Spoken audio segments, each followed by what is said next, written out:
Pentingnya meraih kepercayaan seseorang. Memori atau kenangan biasanya muncul kembali dalam pikiran kita jika tanpa disadari kita berada di tempat yang mirip dengan peristiwanya. Misalnya, Anda pernah menyatakan cinta di bawah pohon selagi cinta pertama di masa SMA dulu yang ternyata ditolak. Begitu suatu hari 20 tahun kemudian, Anda melihat atau merasakan suasana yang mirip dengan suasana itu, memori Anda tahu-tahu mengeluarkan data yang membuat Anda terkenang dengan cinta pertama dan tolakan pertama tersebut. Hebatnya lagi, memori tersebut ketika muncul justru seringkali membawa kebahagiaan. Percayalah, walaupun Anda mengingat patah hati pertama 20 tahun yang lalu, Anda tetap saja mentertawakan atau tersenyum-senyum sendiri mengenang peristiwa tersebut. Kisah lain, mungkin suatu hari Anda sedang berjalan dengan pasangan Anda di kendaraan, misalnya di mobil. Tiba-tiba ada lagu di radio favorit Anda yang mengingatkan Anda akan peristiwa menyakitkan. Mungkin Anda pernah diputusin mantan dan lagu itu menjadi latar ketika peristiwa terjadi. Percayalah, walaupun saat itu Anda sedang membicarakan topik lain dengan pasangan Anda, otak Anda tanpa komando akan cepat bisa membuat memori tersebut keluar. Tanpa diperintah, tangan Anda membesarkan volume suara lagu tersebut sambil berkata, lagu bagus nih, aku suka. Namun, kita semua tahu bahwa memori Anda sedang berada di masa lalu yang mungkin tragis, tapi indah dikenang. Lalu, di hati kecil Anda mulai nakal, bertanya-tanya apa kabar sih si dia, lalu Anda tersenyum-senyum sendiri. Coba apa yang terjadi kalau ternyata pasangan Anda menangkap perubahan wajah Anda dari sudut matanya.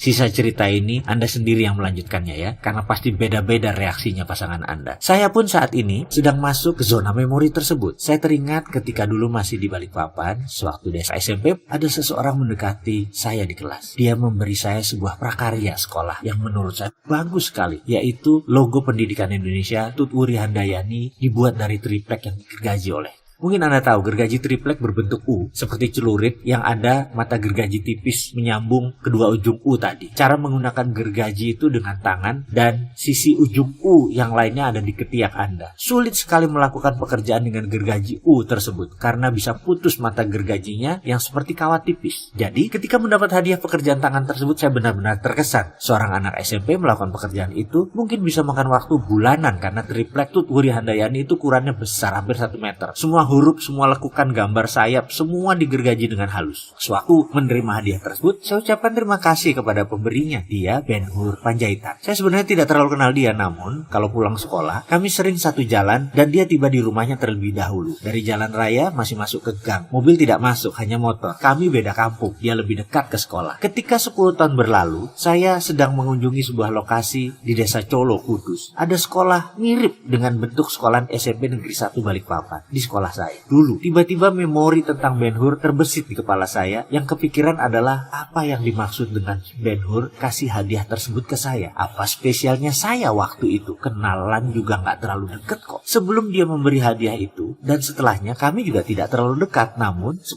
tahun kemudian saya jadi teringat Ben Hur gara-gara hadiah tersebut. Di mana kampung dia sekarang ya? Apa kabarnya? Saya jadi ingin bertemu dengan Ben Hur. Dan kalau bertemu saya ingin tanya mengapa dia memberi hadiah itu. Karena waktu itu saya tidak sedang berulang tahun dan tidak ada peristiwa istimewa saat Ben Hur memberi hadiah itu. 10 tahun sejak memori itu muncul, alias 20 tahun berlalu sejak meninggalkan Balikpapan, ada hal yang memancing memori tersebut muncul. Saat itu saya bekerja di PT Riva, cikal bakal PT Rekapital, yang pemiliknya dan CEO-nya adalah Bapak Rosan Roslani. Singkat cerita, kalau boleh nyombong nih ya, Rosan dulu pernah bekerja sama saya, tapi 8 tahun kemudian, selama 2 tahun, saya adalah pegawainya Rosan. Itu bisnis, itu biasa, pernah di atas, pernah di bawah. Jujur, itulah hidup, berputar-putar terus, dan yang pasti hanya rezeki yang tidak pernah tertukar. Kalau sudah jatah si A, ya pasti dapat. Dia memerlukan saya, dan pastinya saya memerlukan income yang cukup besar untuk bayar hutang-hutang saya waktu itu. Rosan memerlukan saya karena saya cukup galak dan tegas dalam memimpin organisasi. Bahkan banyak yang bilang saya ini asshole, keras dan disiplin, dan gak ada belas kasihan. Saya sangat berorientasi pada result, pengejar prestasi. Kala itu, saya sedang melakukan inspeksi ke divisi sales. Saya cukup bertanya apa yang mereka lakukan. Mereka pun jawab. Habis bertemu Bapak A, Bapak B, dan sebagainya.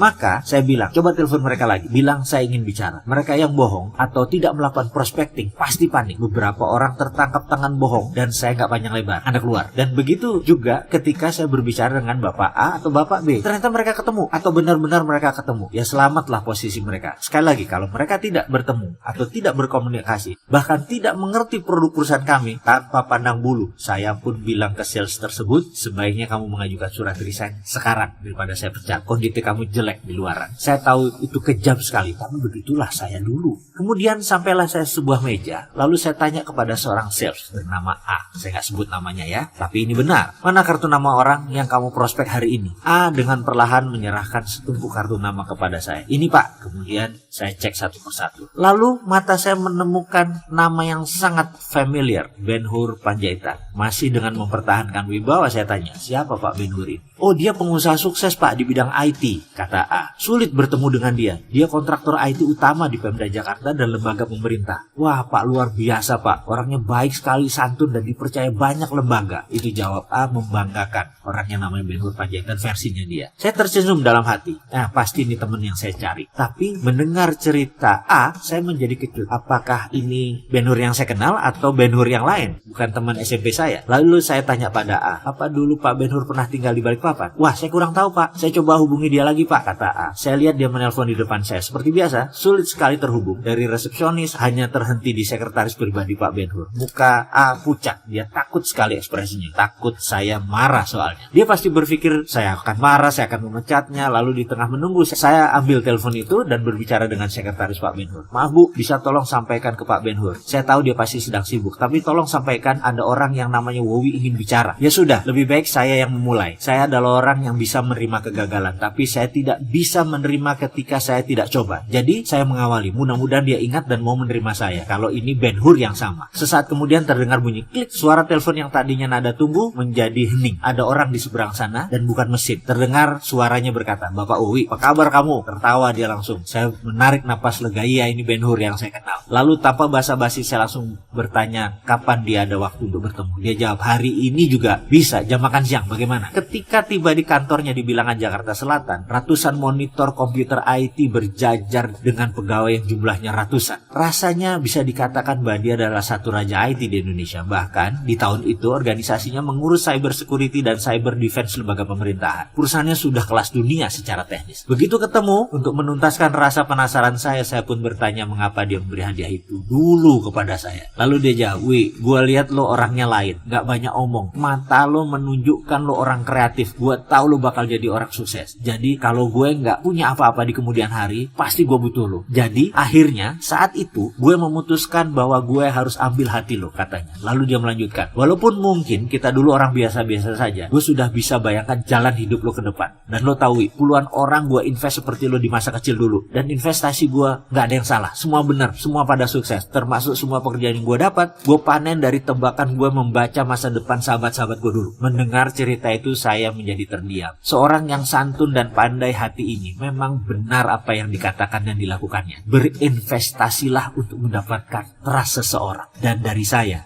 langsung percaya pada Ben-Hur. Itulah sukses Ben-Hur Panjaitan.